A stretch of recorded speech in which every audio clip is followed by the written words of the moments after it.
Welcome back to BLOCKTV, and it's time for Blockheads, where every day we gather the top headlines from around the cryptosphere.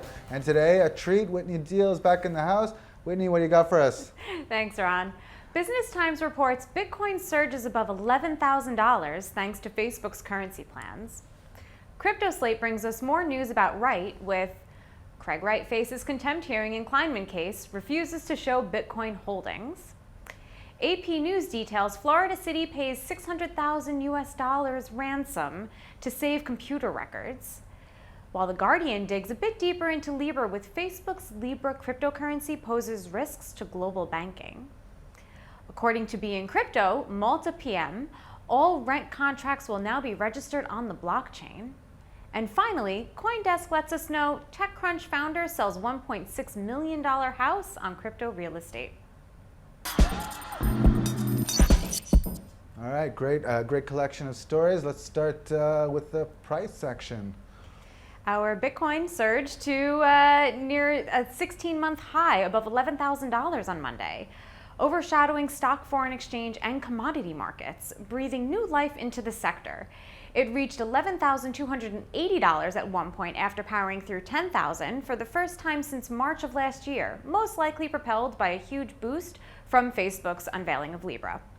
In a statement from an analyst at Think Markets, the strong resurgence in the Bitcoin price is mainly due to the renewed mainstreaming interest in cryptocurrencies and the technology which underlines them.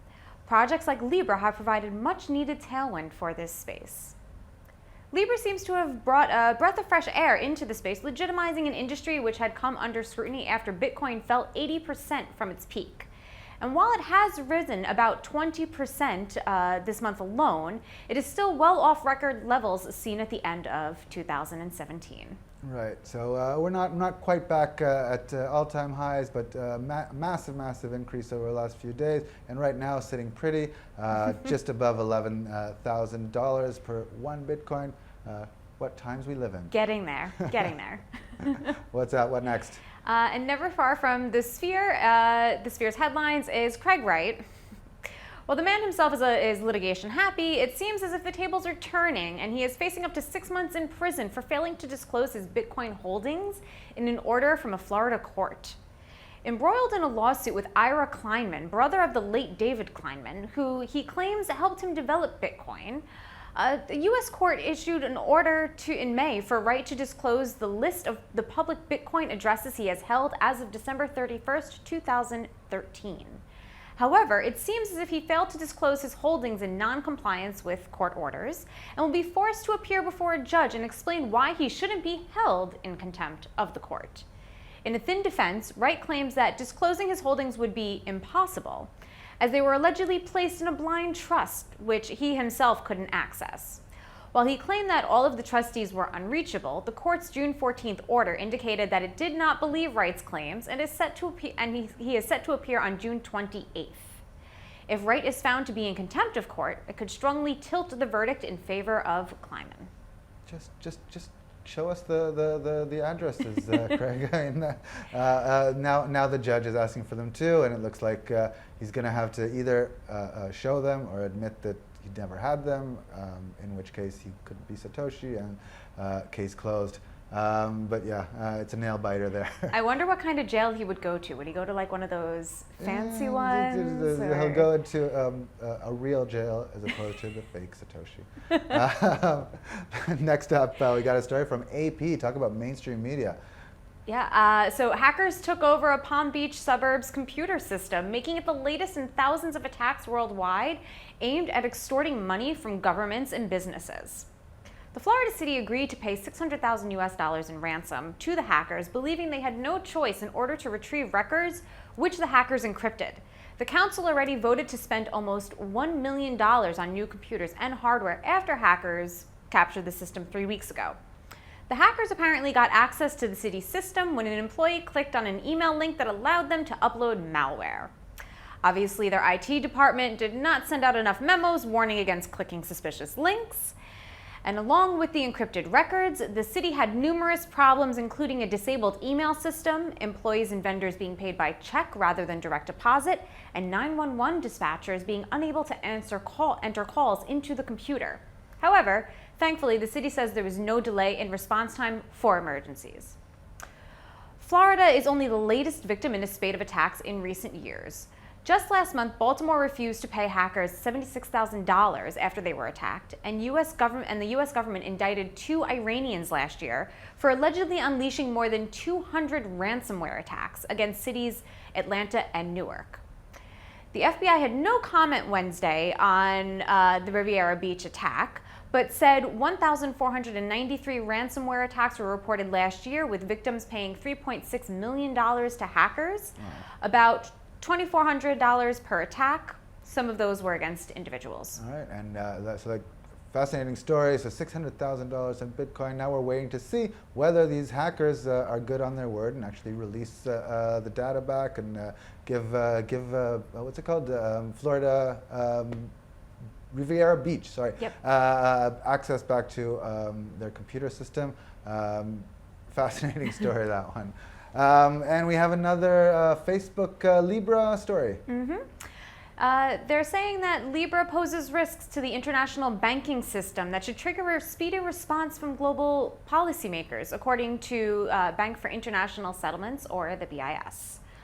While there are potential benefits to be reaped from the adoption of digital currencies outside of our current financial systems, and which would speed up transactions and cut costs, especially in developing world countries, it could also undermine the stability of a banking system that has only just recovered from the crash of 2008. Economic advisor and head of research at BIS stated, "The aim should be to respond to big tech's entry into financial services so as to benefit from the gains while limiting the risks." Now, public policy needs to build on a more comprehensive approach that draws on financial regulation, competition policy, and data privacy regulation. The warning from BIS on Sunday comes only days after Facebook announced it would be launching Libra in 2020, allowing billions of users to make financial transactions across the globe. Chris Hughes, a co-founder of Facebook, voiced his concerns over big tech's move into finance, warning that Libra could shift power into the wrong hands, stating, "If even modestly successful, Libra would hand over much of the control of monetary policy from central banks to these private companies. If global regulators don't act now, it could very soon be too late." Policymakers are now faced with the need to consider whether the current banking system, which allows banks to charge more and build up reserves to protect themselves in times of crisis, is preferable to a more competitive system where transaction costs are lower but the resilience can be volatile. The lure of greater competition between rival digital currencies could prove illusory if projects like Facebook Libra become dominant across the world. BIS said that the new entrants to the market could have a competitive advantage over banks and serve firms and households that otherwise would remain unbanked, but regulators would have to ensure a level playing field between big tech companies, which have a wide customer base and access to information, and banks. Right. So yeah, those statements from the Bank of International Settlements, they're under threat by Libra. This is, it sounds like FUD to me. But yeah, I think policymakers around the world, regulators, are going to be looking carefully at Facebook.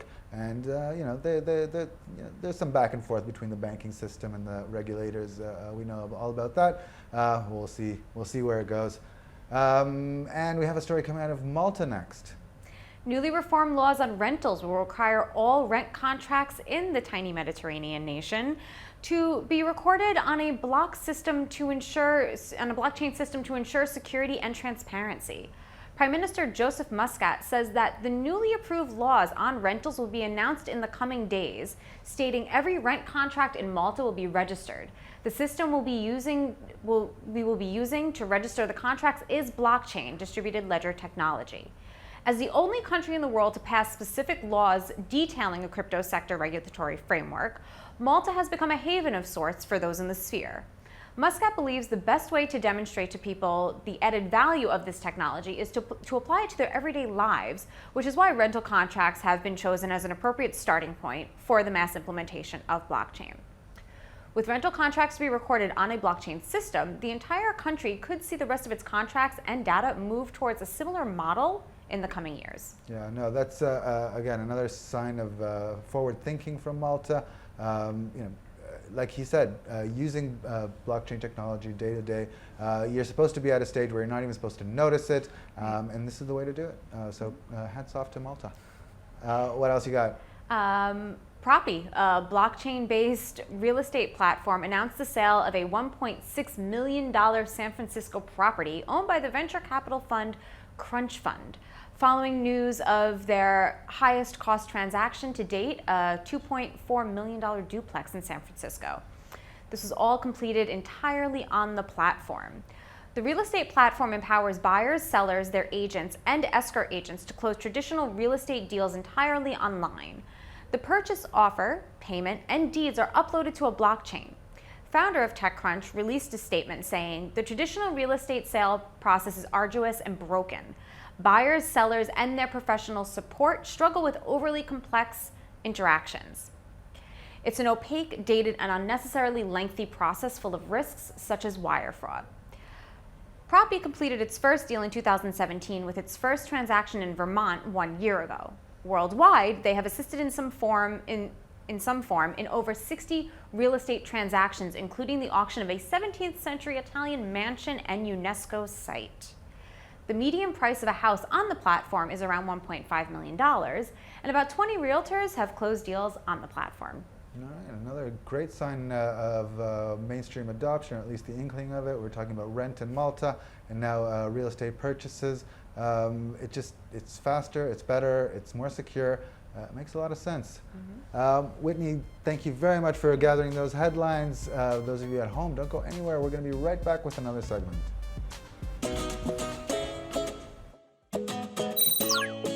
For more news and updates, follow us on Twitter